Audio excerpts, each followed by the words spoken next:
as of more 14 and came back. On one jet, but Ebe monso oburu me abia na India ebe ni treat ndoya. Me and when incurable disease na go intestinal cancer. So we go president o one in ada agbo agbo. Me anwuru nnu anya obenitali na onwu.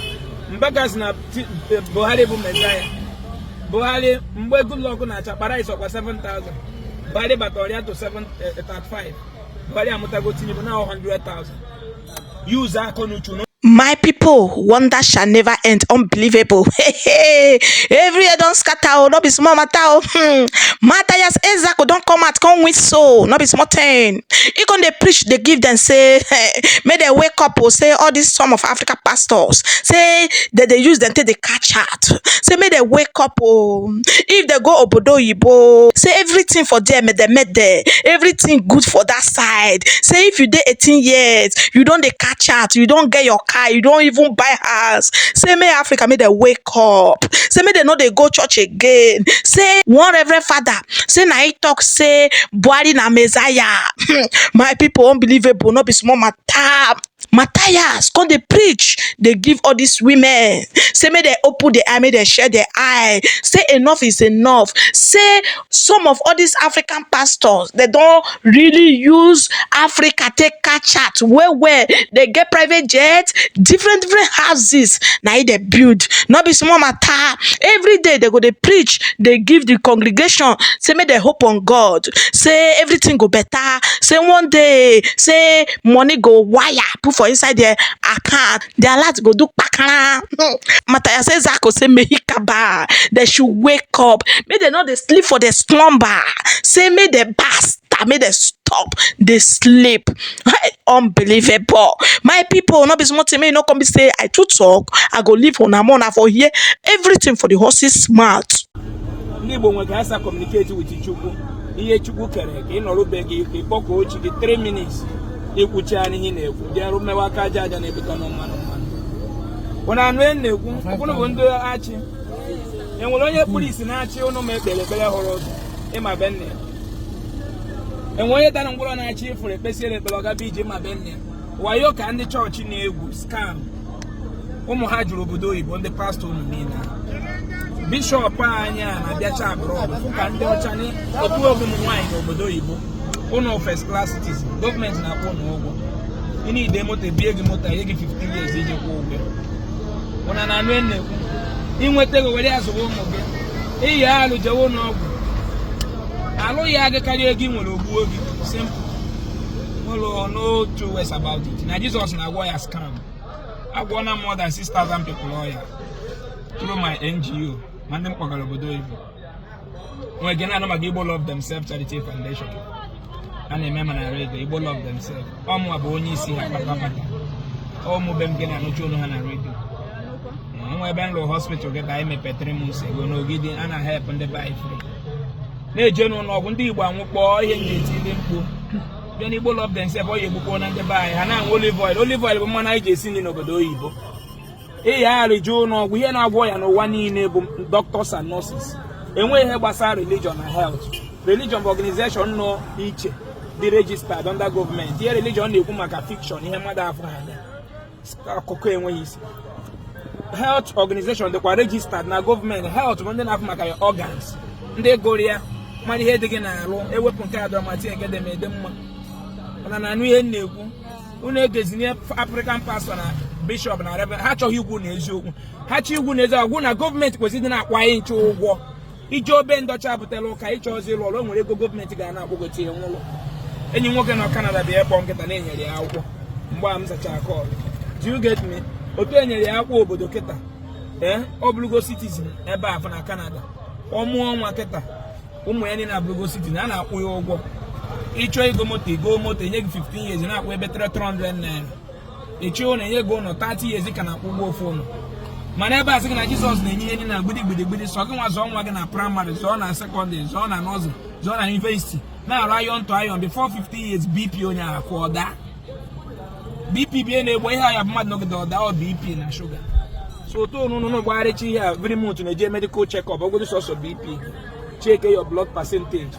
Check your sugar level. Enweghị onye na-eme mmadụ ọda.